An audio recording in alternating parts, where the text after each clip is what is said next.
There's no place to escape to. This is the last podcast. On the left. That's when the cannibalism started. What was that? Chinese chicken. Chinese chicken. No? that you were singing Like a bum stick in their brain chicken. Bare Naked Ladies. Oh, that's what it is. Oh, goodness. Never again to be uttered on this podcast. What is ironic about the name of the band Bare Naked Ladies is that I'm pretty certain any single member of that band had never seen once a bare naked lady. That's right, and they're actually fully clothed men. Welcome to the last podcast on the left, everyone. I'm Ben Kissel, as always, staring at the beautiful Marcus Parks. Hello. And speaking of bare naked ladies, we're covering Leonard Lake and Charles today, part 2. And you're Henry Zabrowski. Say that you're Henry so people know. My name is Alton Brown from the Cooking Channel. Yes, I love you on the Food And Network. you've been using your graters wrong.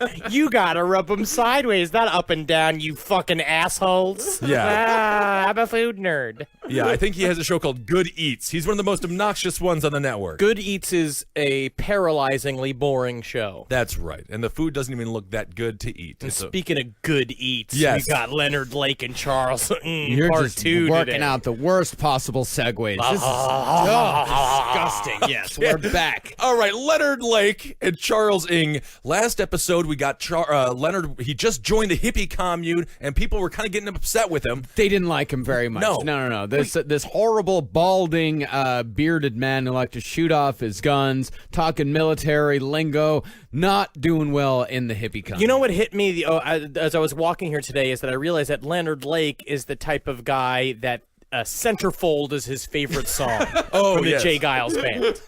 Yeah, he's also the kind of guy who'll brag about how he's like, I can get a whole vagina in my mouth. Where he'll like just put the bottom lip at the bottom of the vagina and be like, and then, like weirdly tongue stab the middle of it. Just strategically missing all the sensor points of a vagina that might make a woman aroused. Exactly. Yeah, perfect. Yeah. So Leonard Lake, he was, and this is not surprising at all, a big fan of Soldier of Fortune magazine. Nothing like a good, even-tempered magazine. Soldier of Fortune, if you didn't know, was long a refuge for not only survivalists like Lake, but also, especially in the late 70s, early 80s, a refuge for mercenaries willing to fight in African civil wars and straight-out hitmen. And also losers. And complete, total losers wrapped up in fantasies of grandeur in which they would never do any of that shit. I like the idea of a militarized person in Sudan or something like that acting very similar to Billy Madison on Nudie Magazine Day, but when it's Soldier of Fortune Day. So Lake, looking for a friend to share his survivalist knowledge and lifestyle with, placed an ad under the name Tom Myers and got responses from enough people that when former soldier Mark Novak got a hold of him, Lake had long been known in the survivalist community. And I'll put it this way, Leonard Lake was really good at making up fake names. Great at it. Good pseudonyms, because Yeah. Tom Myers sounds like a guy who definitely wouldn't be raping a bunch of people in a bunker. No, absolutely It not. sounds like a guy who would just be sort of looking at a bunch of people in a bunker, and hanging out with them, being one of a member of a group of people inside of a bunker. Yeah, he's a guy who has his own mayonnaise jars in the basement. He calls it Myers Mayonnaise, and he's going door to door and selling it throughout the neighborhood. And it really rolls off the tongue when you want to meet somebody and go, hi, my name is Tom Myers. Yes. So, Novak, 21 years old, visited Lake at the ranch for 3 days and had a reasonably good time. You know, they played, some pinochle, and they hung out. They watched some old episodes of MASH, and then he made some mashed potatoes, but that was it, which was weird to have just carbs and no protein for food. But they were good. They were really salty, but they were good. Showed him some nudie pictures and cocked a couple Always of guns. that. Always showing the nude. We cannot stress this enough, how Leonard Lake would show nude pictures that he had taken To every person that he met. everybody. But Novak came away. He did have a good time, but he came away from the experience describing Lake as a bit of a, quote, shit talker. Well, he was a shit talker. At this point, all he was talk about his bunker and all the things he had prepared for the end times. Because at this point, he was just living in a trailer. Yeah. Right. desperately looking for other survivalist friends, which is just like the weakest thing for survivalists to do. I thought survivalists were all about how, like, I stand on my own. I thought it was about being alone and only needing like one pair of shoes. Well, maybe if he had more, if he saw more action in Vietnam like John Rambo did, he would know how to truly be a survivalist. No. All Leonard Lake spent his time doing, as far as I could tell, the extent of Leonard Lake's survivalist skills was putting shit in a plastic drums and burying it out in the woods. He learned how to twist knobs on a radio in the army on our dime. Oh my God.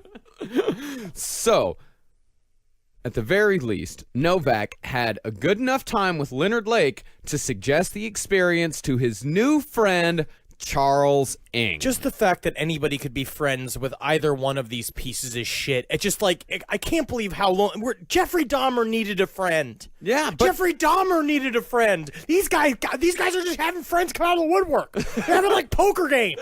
Well, I would say these guys are slightly more personable and they have the ability for friendship slightly more than Dahmer. I guess so, but their main focus is building bunkers and group rape. Much less dangerous for the friend if you don't have a drill bit going through your skull in an attempt to make you a human sex zombie. well, that is an interesting thing about Charles Ng and Leonard Lake. See, Leonard Lake really only had one friend throughout his life, Charles Fat Man Gunner.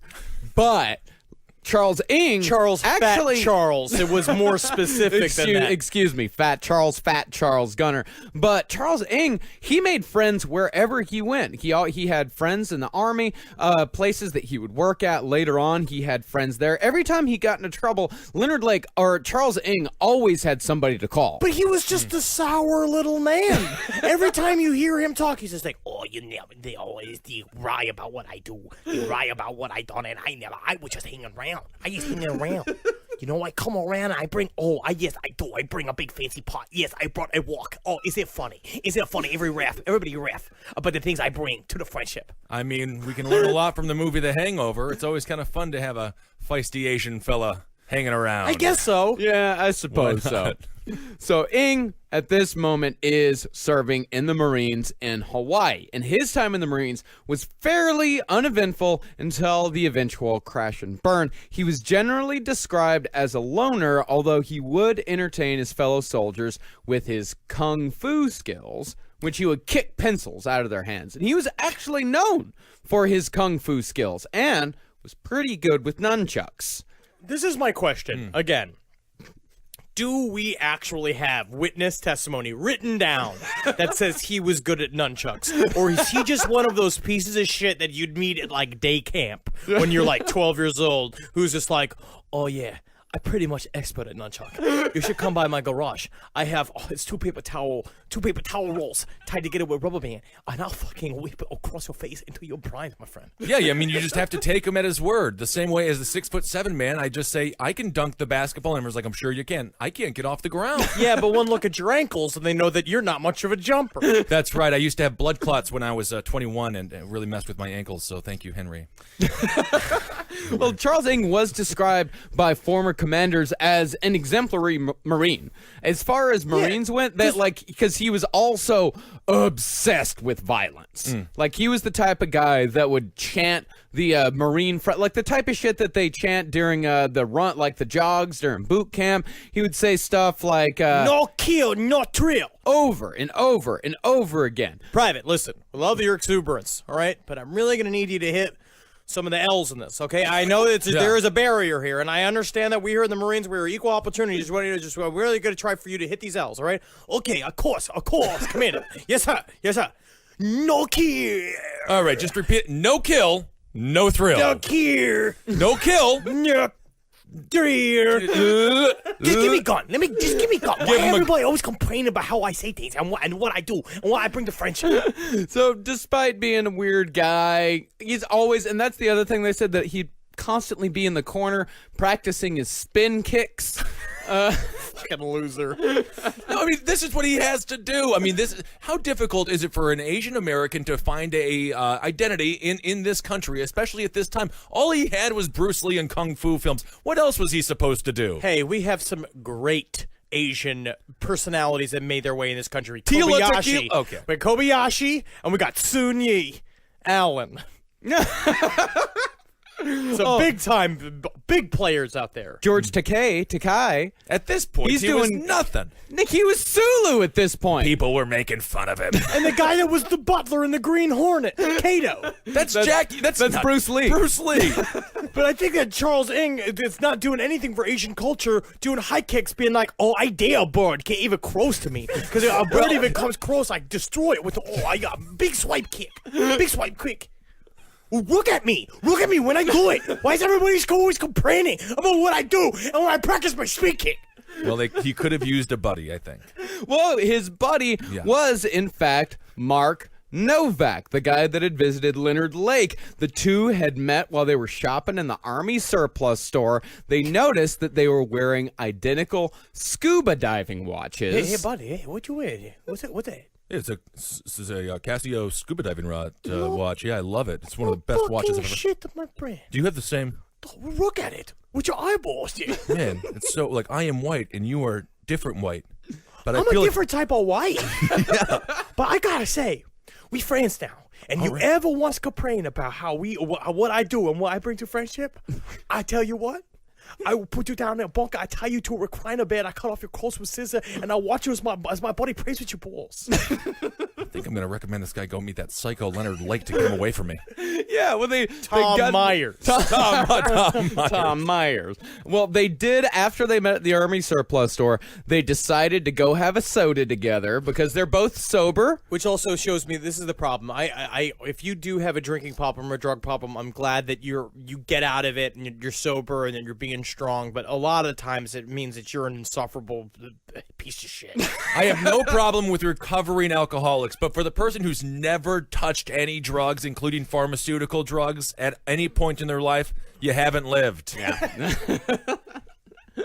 So while they're having their soda, they started talking about, survivalism, which Charles Ng was already pretty into. And Novak mentioned, hey, I just stayed a few days with this guy out in California. His name is Tom Myers.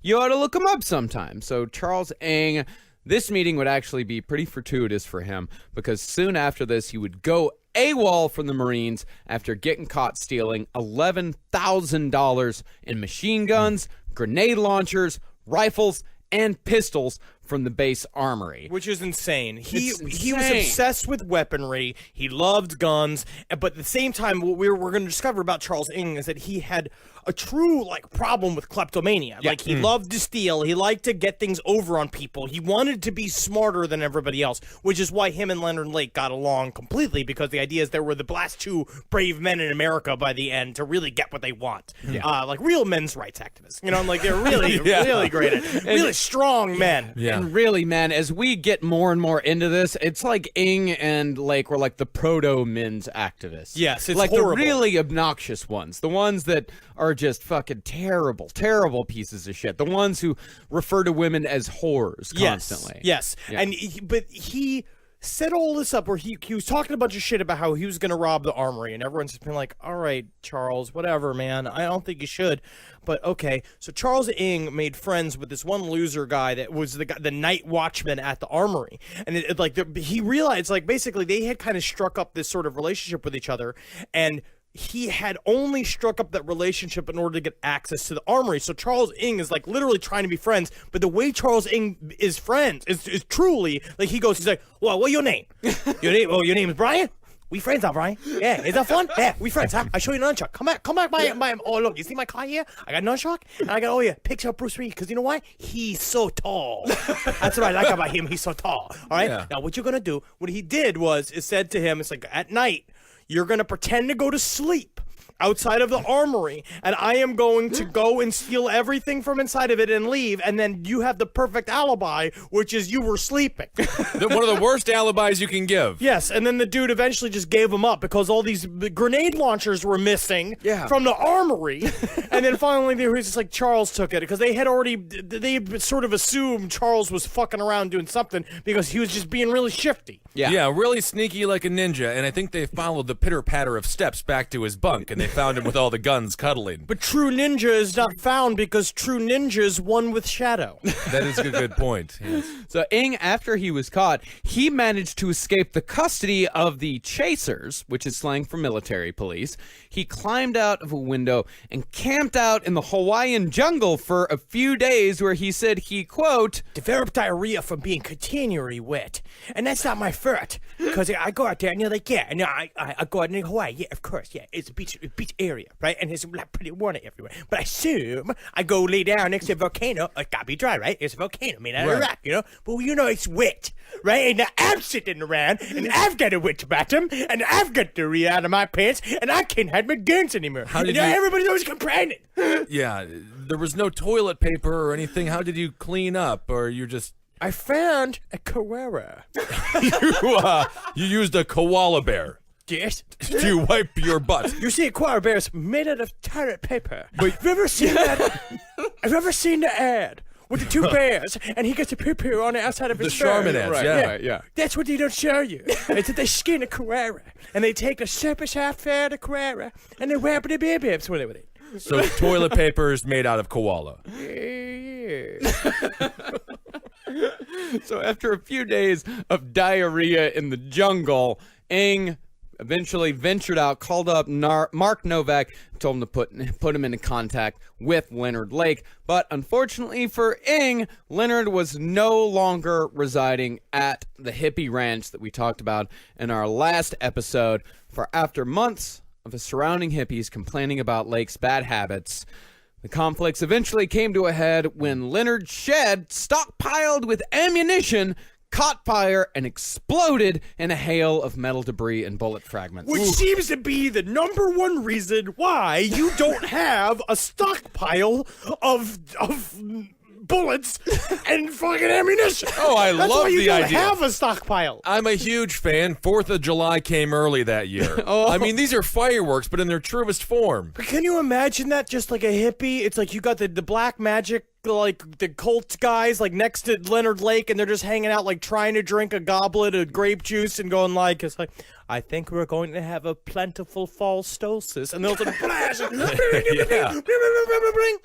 I like the way that Lawrence Lake shook up that community. Oh, he he should have been shook 'em up. shook up a little bit. Yeah, shook him up enough where they kicked his ass out. like Sinbad in the movie House Guest. That's right. Those white suburbanites needed a little bit of culture in their life. So after being kicked out of the ranch, Leonard and Cricket landed in Philo, California, attracted by a magazine article that described Philo as the perfect place to sit out a worldwide nuclear holocaust. Gotta get there. Gotta get to Philo. So Leonard got a job managing a hotel, while Cricket continued her career as a teacher's aide. And shortly after relocating, the two got hitched on September 13th, 1981, with Fat Charles serving as best man, just as Leonard had done for him years before. Now that's true friendship. Yeah. It is. So Charles Ng would arrive soon after the marriage, and the three of them made fast friends and moved out to Indian Creek Ranch. And the owner of the hotel that Leonard Lake was managing was reportedly happy to be rid of the guy who seemed to only be able to talk about the nuclear holocaust and his quote-unquote ops. God, what a pain in the asshole he must have been. Right, and those are the worst kinds of pain. How did Charles Ng find him exactly? So he went to the commune and was just like, where is he? And they told him where he had gone to, Leonard Lake had gone to? Well, I think they had gotten a hold of him before they went to the ranch. I'm not exactly. They Well, started problem- writing letters. Well, the problem with with Leonard Lake and Charles Ng is that the timeline is extremely difficult to truly lay out. Was because it was this kind of drifter mentality. Leonard Lake had no real address. He was going between various hippie communes. He was operating under a pseudonym, like getting letters sent to him from various survivalists who were also writing under pseudonyms. The whole point is to be completely isolated and secret. He accepts Charles Ng, technically as a job, because he was supposed to be there, sort of be like his assistant, where he was like paying him to do kind of odd jobs around the house, which mostly just included holding young girls' ankles while he serviced at them. And he just kind of got involved in it. But you know how it was. It was like Charles Ng showed up with like, a pack on a stick and just saw Leonard Lake like whittling a pair of handcuffs out in front of his trailer, just going like, Glad you found me, stranger. And then all of a sudden they were just rollicking good buddies. Yeah, it's a lot like Henry Lee Lucas and Otis Toole. The actual timeline is very muddy, and there's not a whole lot of witnesses to really corroborate exactly what was going on in their lives at the time. But as to why Leonard Lake and Charles Ng got along so well so fast, Ng later said, and this is an exact quote with the exact syntax that Ng used. I look at him as a person that have senior to me. I view him as a patriot because he have fought for the country, and I view him as a person who was very knowledgeable about different things like homesteading and history and geography, and also there are things of common interest that we have in the Marine Corps, and we usually talk about. And he never complained. He never once complained about what I bring to friendship. It does seem like true friendship. I mean, this guy loved what Lake was selling, and Lake didn't mind when he was when Ng kept on kicking pencils out of his hands. But also, we're gonna find out that Leonard Lake also, sort of like H.H. Holmes, which is very interesting, I just made that connection, used Peitzel as sort of like his goon. He's going to use Charles Ng as his goon, and eventually is going to constantly sell him down the river. Yeah. Every single time the two of them are caught in a crossfire, or where they're both caught in a crime together, the two of them immediately turn on each other. Yeah. And Leonard Lake, I mean, what we're going to find when they're finally discovered down the line is that Leonard Lake just shot fucking Charles Ng, just fucking ducked out on him and left him to be arrested. Much like how the Green Hornet treated Cato. The Green Hornet treated Cato wonderfully. No. Cato had a lot of They were secret work partners. to do. They were full Did partners. he own Cato? That's a good question. He was his butler. Cato was his butler. Exactly. He was paid a living wage. So my analogy holds up. Perfect.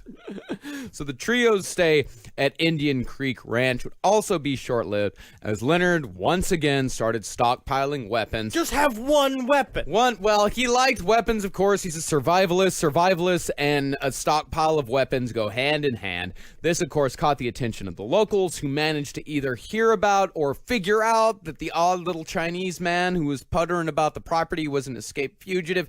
The cops raided the place, found Ng and the illegal modifications Lake had made to his guns, and arrested them both. Ng was sent back to Hawaii to face a court-martial. Which is the nicest place to have a court-martial. The best place to have a court-martial, while Leonard would skip bail after his arrest, and his life as a fugitive would officially begin. He would say that in his diary, that he realized that, when he was waiting to be transferred between the holding cell and where he was supposed to go to be tried, he was just like, this is my time. Yeah. I'm going to make Operation Miranda happen now. He had been waiting all this time because he had realized that the one thing about a consummate shit talker is that deep inside, they know they're a shit talker. I know in the end, they can't really be full badass unless they do something about it. And that's what he decided to do, was make the choice and be the Leonard Lake that we would now know him as. Backs against the wall, no other choice. Absolutely. But, however, unfortunately, Cricket would not want to live the fugitive life with Charles Ng.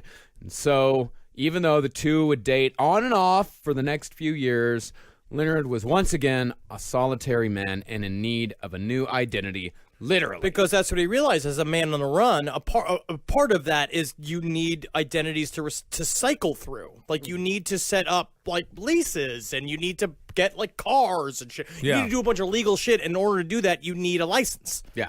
You need a license, you need a license, a social security card, and you need to be able to cycle through them fairly quickly. So how you do that is by shooting them in the head and grinding up their bones afterwards. Yep, and he did that to his younger brother, Donald. Now, remember that the last episode we talked about how all he talked about was to talk shit about killing his brother. Yeah. But he never did it until he actually did it. Yeah, until he actually killed his own brother. They didn't really look alike, but he knew that he could pass for him if you just kind of take the license plate and the license and kind of whap it in front of a police's face and then run away. Sure. Yeah. So he brought him up, shot him in the head, and while Lake and Cricket were divorced, she still allowed him to live at her family's cabin up in Wilseyville, California, not far from San Francisco. And this cabin would be where Leonard Lake finally would have the perfect place to carry out Operation Miranda. So this was the first kill under Lake's belt, right? As far as we know, there this is are also- rumors to say, like, one person did say that they caught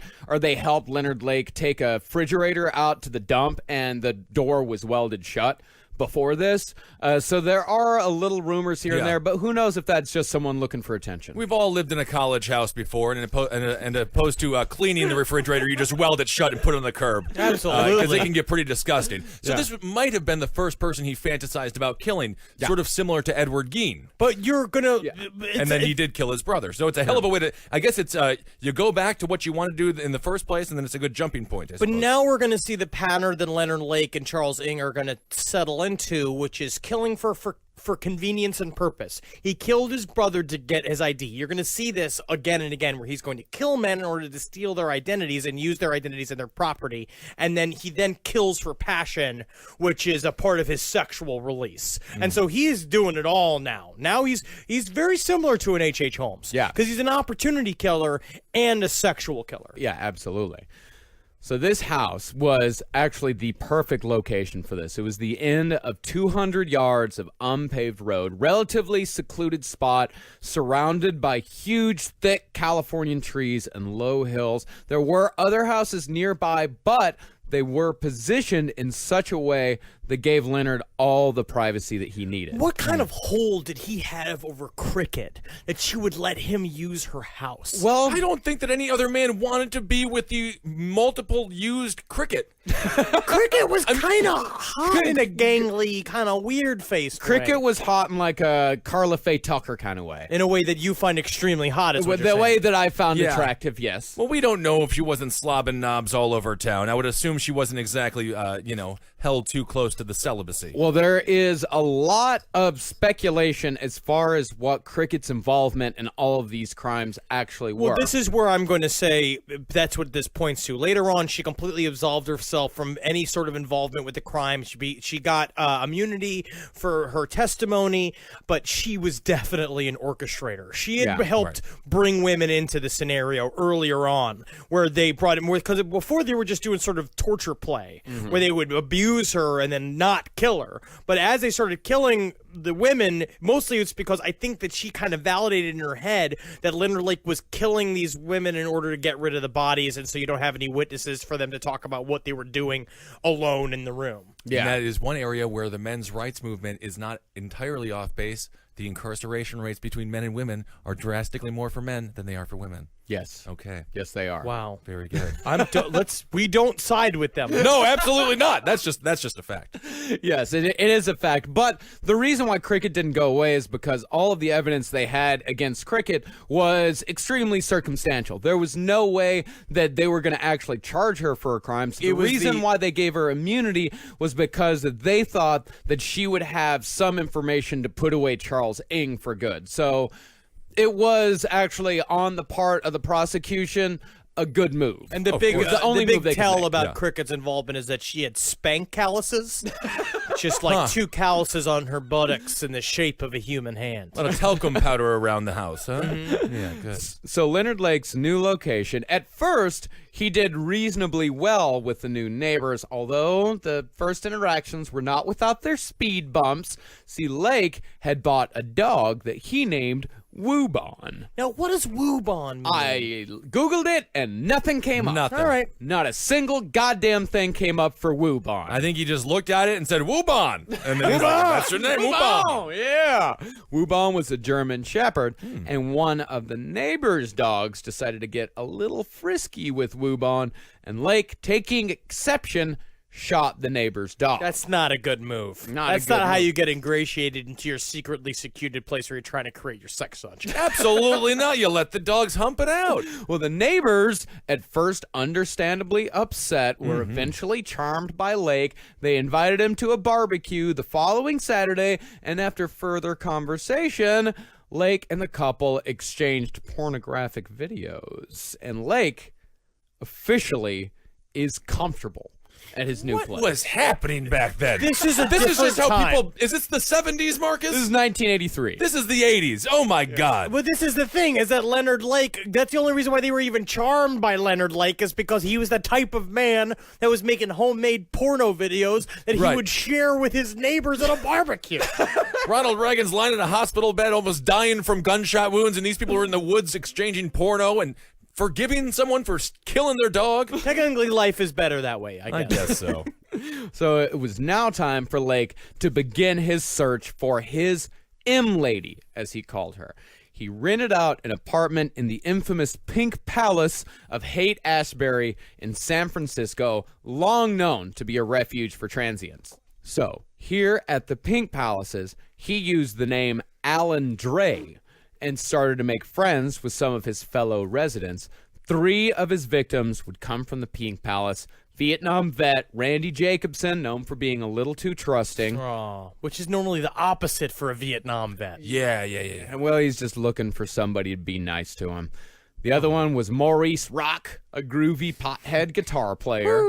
And Cheryl Okoro, Maurice's girlfriend. Aw. Now, Lake lured Maurice and Okoro up to the mountains, telling them that they could have all the weed they wanted if they would just come up and help him harvest his crop. He lured them with weed, huh? He lured them with weed. Wow. And while Maurice's complete body would be found dressed in the same 3-piece corduroy suit he left San Francisco in, all that would be found of Okoro would be a section of leg bone and a neck vertebrae that they ID'd her with using DNA. She didn't live, huh?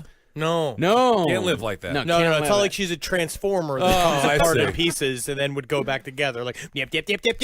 Right. No, that's not going to work. But before her death, evidence suggests that Okoro would be what we could call the proto-M-Lady. His practice, Emily. Practice M-Lady. For at this point, the bunker wasn't... The construction on the bunker was not yet completed. But concerning Okoro, police would find a picture of her standing outside of Leonard's house wearing handcuffs. So this has got to be the worst final thought in your head when you get up to the top of the mountain. You're like, "There's no weed," and then you're immediately hit in the back of the head with a crowbar or Yes. something like that. That's exactly what it is. It's really sad. Very 'Cause sad. weed's so innocent. At least give them the weed. At least when you're drugged and then murdered, you got the drug. And then this poor Maury Rock is just sitting there just going like, I thought we were just going to smoke weed, man. Yeah. And Leonard's Lake's just like, there's no weed here. Only condom wrappers. No, man. No, condoms, man. You're lame. Where's the condoms? And then he takes out his penis. He's got 30 on there. Yeah, kind of fun. But these are like archetypes from every horror movie. You have They your really beautiful are. Girl, your stoner. Yeah, girl, stoner, kind of quiet veteran that just kind of wants to be left Yeah. alone. They all end up dying, though. But Okoro, the closest she would come to being an M-Lady, and this is another thing that suggests very heavy cricket involvement.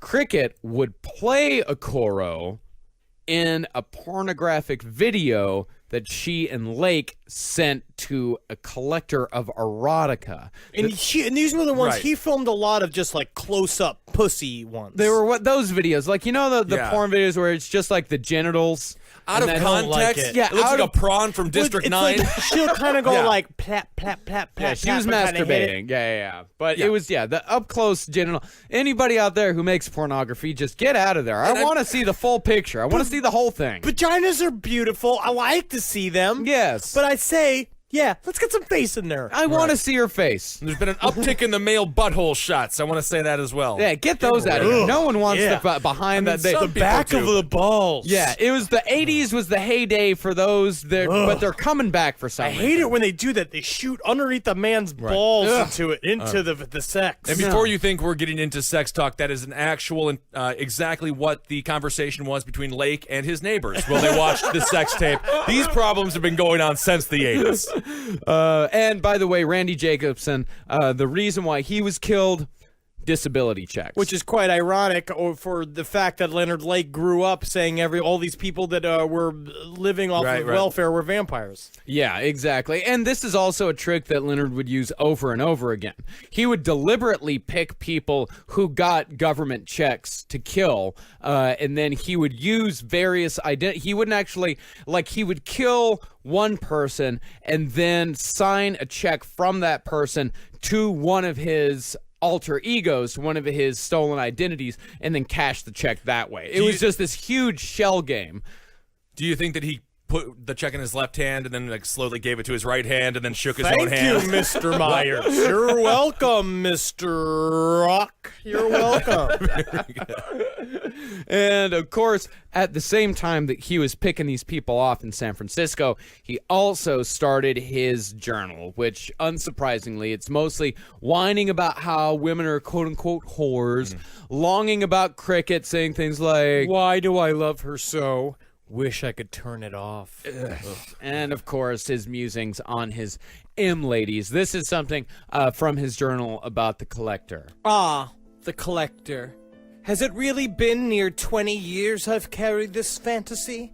Miranda, my lovely little prisoner of the future. I suppose in my way I am the same wimp as the hero, and in my way just as crazy. I have no doubt we wimps have been compensating for our inabilities since the dawn of history. Sad, really. Still, how can we die if we never live? Nerd alert, nerd alert, nerd alert, nerd alert. Unbelievable. These guys are pathetic. They're absolutely pathetic. Yeah, I mean, it reads like a fucking Reddit post. Yeah. Exactly. Yeah, and this is also, and literally, he also wrote a lot about his survivalist beliefs. This is again from his journal. Amusing. Our, quote, land of the free, unquote, is not prepared to deal effectively with a truly free man. What can they do to one who carries cyanide pills in his pockets? Oh, tiny penis. He doesn't think it's the land of the free because the land of the free doesn't want him to have a murder basement where he films everybody dying at his hands. They hate it when he kills people for the quote-unquote identities. Oh, I see. Quote-unquote welfare checks. Wow, I've heard a lot of reasonings behind this is why America isn't the most free country, but this isn't one of them. No, this is not valid. So around March of 1983, Leonard decides that it's time to shed his brother's identity, and in his mind, the most logical replacement was an identity that he already knew how to manipulate. An identity with a lot of room to give inside of it. You know what I'm saying? Oh, please tell me it's Charles Ng. Tell me that he goes in brown face. Like Zelig, the great Woody Allen film. Wonderful film. Nope. At this point, it is time to finally implement Operation Fish. The plan was to kill his best friend, Charles Gunner, Please, Fat Charles. Charles, and use his name and identification to stay ahead of the law. He called it Operation Fish as both a means of subterfuge and just a little joke to himself. Which is a very interesting, because this is I love the fucking this nerd piece of shit. Gunner, well aware of how large a man he was, would often refer to himself as a beached whale, and Lake thought that if anyone stumbled upon his plans, there's no way they would make the connection between Gunner and Operation Fish, as in the words of Don Lasseter in Die For Me, whales aren't even fish, they're mammals. God, I want to murder this man. But it's also... Leonard Lake was also kind of fat. He was a bit of a chubber. So, make fun of Charles Gunner for being fat. You're fat too. Yeah, but Gunner was super fat. Yeah, Gunner the thinner was- fat always yeah. makes fun of the larger fat. Absolutely. To get the nickname of Fat Charles, you have to be very fat. Yeah, Gunner was 5'8", 400 pounds. Ooh. Yeah, people tend to associate with with individuals in a relatively weight-wise and physical attraction-wise. And then there's always the hot one, but she can top out at 5. Yeah, but then she hangs out with 4s and 3s and men as well. He was a real dwarf. What's that movie called? Dwarf on golf? Dwarf playing golf. No, Duff. What was the movie with the girl that's supposed to be ugly, but she's not ugly, and they say she's ugly just because she's got brown hair or something? She's all that. No, the other one where it's called Dife. Every romantic comedy. Yeah, that's every high school comedy, yeah. But She's All That is the same exact plot. Are you talking about Clueless? When they had the No, audacity not to make Clueless. that beautiful. I think it's the called late. Clarf. I do love the movie Clarf. It's about that talking Oh, shoe. a big fan of Clarf. Here's a bit of information about Charles Gunner, by the way. Described by his neighbors as, quote, an overweight, good-natured, if somewhat oafish ne'er-do-well. Gunner often beat his children, and this was a fact that Leonard would use to justify his murder. So there would be a lot of false starts to Operation Fish. This is from Leonard's journal dated April 5th, 1983. Operation Fish failed. Charles was simply too heavy to move. Sigh. He writes sigh at the end of a lot of journal entries. Like, actually writes out the Yeah, word like he's a sigh. 12-year-old girl. Yeah. Lake failed again when Charles refused to eat poisoned snacks that Lake had made for him, and failed yet again when Lake tried to kill him with poison gas, but didn't use enough to knock him out. He's a big guy. I love the poison snacks. I just want to see like cooking them up. This has got to work. Absolutely. It's like a bunch of like anchovies and cheese on crackers. And he's just like, hey, you want some of new, hey, Fat Charles. Hey, Fat Charles. Want to try some of my these snacks I made? It's for lunch. Wouldn't you believe it? I've started my diet today. You know, I always say I'll start my diet tomorrow. I've started it today. This is my day. You never. Leonard, thank you so much for supporting me because today. you know that I've been trying to lose weight. It's been a really big problem in my life, and I have a bad heart. Well, thank you for your support. New snacks that I save in the kitchen to make. Fat Charles. Literally any other day, I would have eaten those. Sigh. Leonard Lake would finally succeed on April 24th, 1983, and told Gunner's wife that her husband had left her for another woman and wouldn't be returning. Unsurprisingly, Gunner's wife wouldn't look into his disappearance for another 2 years. God damn it. This seems to be from H.H. Holmes to the 1980s here. Can you just do that? Yep. Yeah. Albert Fish did it as well. You're just like, the kid's gone. They ran away. I was watching this this true crime show last night called The FBI Files from the early 90s, which is retarded. It's on the new Netflix. It's on Netflix, recently added on Netflix. And that's what they say. One of the police officers was talking about a bunch of missing women. It's like, if you are an adult, you are legally allowed to disappear. Yeah. You can just disappear. Yeah, and what Leonard Lake would do is when he killed somebody, he would write letters to he would find out who he needed to contact to pretty much keep these people from being reported missing. He wasn't able to do it every time, but a lot of times he was able to pick up these people who were kind of drifters. He did it with the Vietnam vet, that he would just write a letter and send it off to one of their friends and be like, hey, I came up to, Sacramento and I found a job, so I'm going to stay here. See you later. Very similar to H.H. Holmes again. Yeah. And so this is another weird thing that kind of points towards cricket, is that when Gunner's body was found, and this is, by the way, when Charles Ng was still in prison, police discovered that he was killed by not one gun, but two, which strongly suggests that since Ng was in prison, the only other partner that Leonard Lake had was cricket. Strongly suggests that they killed Fat Charles together. Is it possible that Lake freaked out and he just grabbed two guns with both of his hands? Oh, like he's in a crazy. Like he's in a John Woo movie? Like he's Yosemite Sam? Yeah, just pop, pop, pop. It's like white doves come out from behind him. Yeah, but like really fat pigeons. And this entire time, Lake had been constructing, with the help of a local boy named Randy. Nothing like a good old boy named Randy. He was constructing the bunker that would become his version of the collector's underground cell. Now, meanwhile, in Kansas, Charles Ng was cooling his heels in Fort Leavenworth, serving 18 months for the theft charge. Ng and Lake this entire time had been keeping up a close correspondence. Like Lake would send Ng like naked pictures of cricket. He'd send him naked pictures of other women that he had convinced to take pictures for him, and he'd also send him detailed plans of the torture bunker that he was building. Which is And then, very of interesting. course- He sent that right into a prison. Right, and then Ing would send him naked pictures of himself with his penis tied behind his Look, legs. look. I make a vagina for you. It's just me. It's extending friendship to friend. You know, you don't have to send back a picture. Every time I send you a picture, don't even bother sending back another picture.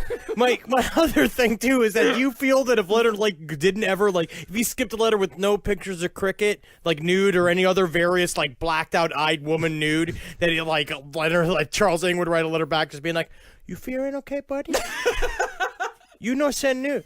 Everything okay? You seem preoccupied. It wasn't Polaroids broke, so Polaroid machine broke their camera. And Ing, quite the chatterbox about all of this. Everything that Leonard would tell him, Ing would tell to his fellow cellmates. And that wasn't the only thing that he would talk about. He would talk all the time about his plans to train and assemble a paramilitary unit to help him rob banks, to help him steal missiles from military bases so he could shoot down passenger jets.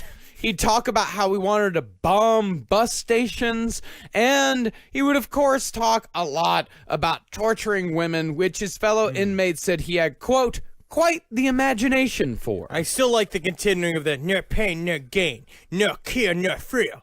Where's the beef?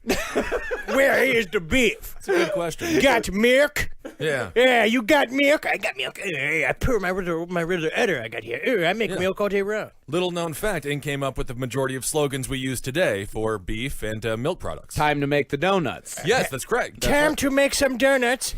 Time No. for me to make your donut. And I got all sorts of icing down here in my icing pouch. You know, he always starts off really. If we just take the first sentence, I think we can use that for the slogan. Have it your way. And by having it your way, I mean, I do you from behind. I think we'll have it your way. Very good, Charles. Thank you. So after 18 months, amazingly, Ing was not sent back to Hong Kong because Charles Ing was not an American citizen. He was a Hong Kong citizen who had faked a birth certificate to get to gain entry into the Marines. So that's one of the reasons why people say that's probably why he didn't get deported, because through some sort of clerical error, his birth was still listed as, like, I think, Indiana on his records. So they just let him back out into the general population, and Ing rejoined with Leonard Lake in July of 1984. Again, lack of detail-oriented police officers have kept these people on the streets. Well, this isn't the police. This is corrections officers. It was the same thing with the FBI Technically files. the military. If you ever watched the series The FBI Files on Netflix, basically that entire show was about how the FBI like fucks up until they somehow randomly catch the criminal. Right, for a speeding ticket or something like that. But these were actual files, paperwork that, you know, I mean, it's up to these people's eyebrows. And it's so easy to make a mistake in these situations. Yeah, and they're not really looking. This is just some little guy that got caught stealing some weapons. And the military let him in, so you would think that, you know, that vetting process, he would have been caught there. Yeah, you'd think so, but unfortunately not. So the day after Charles Ing reappeared in Leonard Lake's life, Leonard's journal, which he kept up every single day for over a year, the entries suddenly stopped. The last entry he would write for 2 months would be a short little story about how he had tried to teach Charles Ing how to drive that day. Charles Ing, was not a great driver. What do you mean? He was a very bad driver. In San Francisco, he got into 2 car accidents. In the first week he tried driving. He got into another car accident when he turned right in the front of a big truck a couple months later from one of the trucks that they had stolen. But I from heard one he of was very good at dragging a basket with 2 sticks on the side of it and had wheels on it with people sitting in it. Right, and that's why you can't believe stereotypes. Just look at Charles Ing. He loved playing with nunchucks. He pretended to be a ninja. He kicked pencils out of people's hands with his feet. Driver. Terrible driver. You cannot believe stereotypes. super thick glasses. Thick glasses. Loved Bruce Lee. I mean, this guy is just... Breaking barriers. Yes. So the first victim following Ing's release was Albert Gialetti, a 36-year-old openly gay DJ at a small San Francisco radio station. Gialetti had placed an ad in The Spectator, which is San Francisco's local underground paper, offering, quote, oral sex for straight men. Ng answered the ad, walked in, and killed Gialetti in his own apartment. Like a real piece of shit. Yeah. Like a real piece of shit. And really, what I think they don't, what I think this is that this is Ng's first known murder. I think this is Leonard Lake saying like, You got to get out there. You got to get into it. yeah, you got to get out there. If you want to take part in this, if you truly want to be a part of what we're doing, you got to go out and kill somebody. You got to get something out of the way. So, and these people, of course, did not hold homosexuals in high opinion. So they figured easiest thing to do is find a guy in the want ads in the Spectator, go and kill him, and no one's gonna give a fuck. And you know what? They were completely and totally right. If I was Leonard Lake, I would not be thrilled that the guy I said go kill somebody, and then he killed a famous DJ. He wasn't it's a a famous. problem. He wasn't. but a the guy famous was on DJ. air on a daily basis. He's I would still assume. a public persona. Trust me, I've been a DJ on the radio before. They're not gonna miss him all that so much. yes, Yeah, so it's. I've been a DJ on a small radio station before. It's if you're gone, people don't really know. Is that the other form of the less dead? Yeah, black prostitutes and DJs. Oh man. Yeah, FM DJs, dime a dozen, man. It's totally fine. So, with his first murder out of the way, Ng was ready to join Lake in their first mass murder. See, many of Lake's letters mention the desire to step up from photography to full-on video for the M-Lady sessions, and that equipment would be stolen from Harvey Dubs, owner of Video Dubs, a small self-run business that specialized in filming weddings, christenings, bar mitzvahs, and other such events. And less than a month after Ng was released from prison, he and Lake showed up at the Dubs household under the guise of renting said equipment, but unfortunately for the Dubs family, Lake and Ng would in fact be there to murder every single one of them. And this is legitimately a reason why I had a piece of furniture that I was going to try and sell on Craigslist. And this was, I cited this example of being like, this is why I don't let random people come into my house. And it's just the truth. It's just a straight up, if you're doing Craigslist, I will tell you this.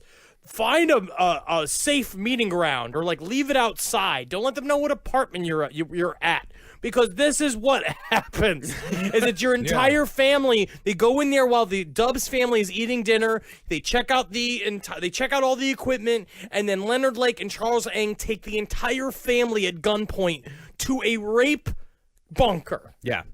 Yeah, they herd him into the van, telling them, like, listen, we only want your money. And Ng, by the way, he said later that Leonard Lake committed all of the murders. Of course, Ng was completely, they both threw each other under the bus as much as humanly possible. Of course. And he said that Lake broke into the Dubs apartment, herded him out into the van after dark, and told him that he only wanted the money, strangled him, and then buried him in holes he had already dug. This was not a crime of passion. It wasn't something that it just so happened that things got out of control and they killed him. This was premeditated. Their plan was to go in, kill the family, and steal the equipment. But they raped the wife. They took the husband. They murdered the husband immediately. They took the woman into the M-Lady holding room, and then they don't know what they did to the baby.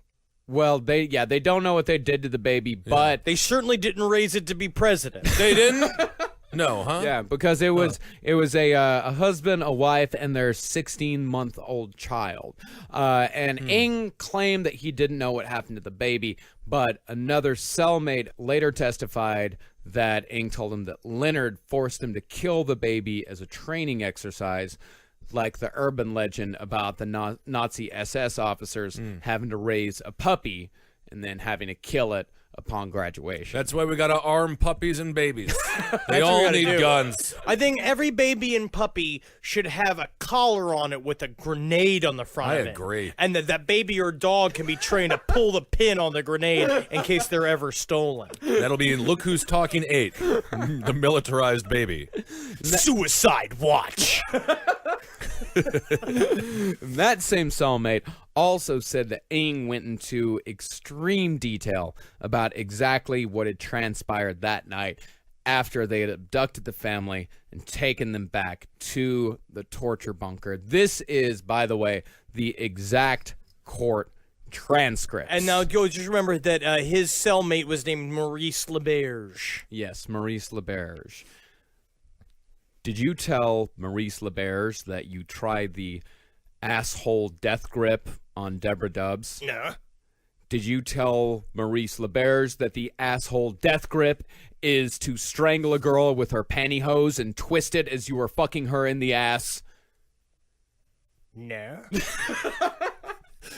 This is real, Henry. Please.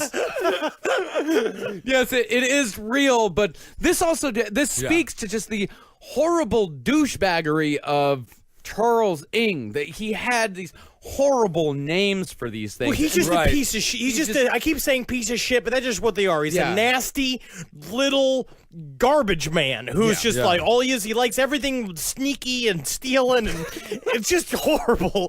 I feel bad that he's Asian. I don't even want to be using the Asian voice, you know what I mean? Oh, It yeah, just- you this- don't want to be using the Asian voice. I'm just the one time saying. that we've. Oh, so you're saying that you're not enjoying that we actually have a killer from Hong Kong? It does provide certain liberties. It does. So this pretty much ends the second episode of Leonard Lake and Charles Ng. In the third episode, we're going to get a little bit more serious. We're going to get heavier. Yeah, it's going to be much heavier. What we're going to learn about Leonard Lake and Charles Ng is that they are probably two of the worst criminals we'll cover in all of Last Podcast and Left. They're as bad as they get. Yeah. They killed entire families. They killed babies, raped women, and murdered adult men. They did all of it. They tortured and killed and beat and stole, and they were horrible people. Yeah. And did it with glee. Yes, and not the television show Glee. They didn't sing the whole time, huh? No, it was not an a cappella thing. No. No, they're a bunch of scumbags and schmucks, and that's why we mock them. And again, yes, like Henry said, if you have something to sell, Craigslist, just do it at a Starbucks. Yeah, all right. Thanks so much for listening, everyone. Let's see here. What do we do now? Let's do a Twitter thing. Yeah. So you can find Marcus Parks on Twitter at Marcus Parks, and I'm at Ben Kissel. Henry Zabrowski is at Henry Loves You, and I don't use Instagram that much, but I figured you use Instagram quite a bit, so people should find you on there. Yes, find me on Instagram. Yeah, It's at Dr. Fantasty, DrFantasty. And go and follow me on Spotify. I've got a bunch of playlists over there that you can check out. You know, and I'm working on some cool projects over there. So yeah, go follow me. Go follow me on there, and we can trade some music. Seriously, please follow him. It really gives his life purpose. It does. And It really does. Yes, but if no one follows, then Oh no, I've got a few. all right. I got a couple people follow me out there, and I very much appreciate each and every one of you. I love it. I will tell you a little bit, really quick Christmas story. So, one thing I'll say about Christmas is one thing I like about it is that every Christmas tree sales booth, the salesmen at the Christmas tree booths are always fucking hammered. No matter where you are, they're always drunk. Oh, Jesus. Yes. The two of them next to Jackie's house. Jackie has got the Jackie Christmas is tree, your sister. My sister. They have a Christmas tree selling thing right next to her place. Mm-hmm. They got so drunk they accidentally set fire to a whole section of the trees. I was coming on the block, literally live fire happening with a fireman putting out with a fire hose, literally just saying, "Christmas is over. Christmas is over." Oh, that's a hell of a day for the firemen. Oh God, years with those fucking drunk assholes. One of them sleeps in the porta potty sometimes. Yeah. It's fucking disgusting. I love those guys. They're doing great. They're doing God's work, They're selling Christmas technically trees to a bunch of Satanists. The real version of elves. Yeah, they are. They are. Vagrants. Elves have trailers. And if you guys want your Last Podcast on the Left t-shirt, go to cavecomedyradio.com/merch. If you order by December 20th, then you have a very good chance of getting your t-shirt in by Christmas. The last shipment we're sending out is going to be on December 21st, so be sure to get them before then, especially if you're getting a medium, because we're running a little low on medium. So be sure to get in there and get those things ordered. And that's good to hear. People are getting smaller. Isn't that nice? It doesn't make any sense. Last time we ran out of larges first, so I ordered more of them. Now we're running out of mediums first. It doesn't make any sense. Well, ordering t-shirts is hard. If I know anything about the larger person, we like to get to things first. list, including buffets and T-shirts. So that's what we do. Well, hail Satan, everyone. Hail yourselves. And Hyogene, and also thank you to Megan Fierro-Root and Sammy Coughlin for their research help, and also thank you to Jose for taking care of all of our T-shirts. And if you see a priest this Christmas season, pull his pants down. Make Well, him feel like a little boy. That's right. Don't they wear frocks? I don't know. Fucking beat him up. For more shows like the one you just listened to, go to cavecomedyradio.com.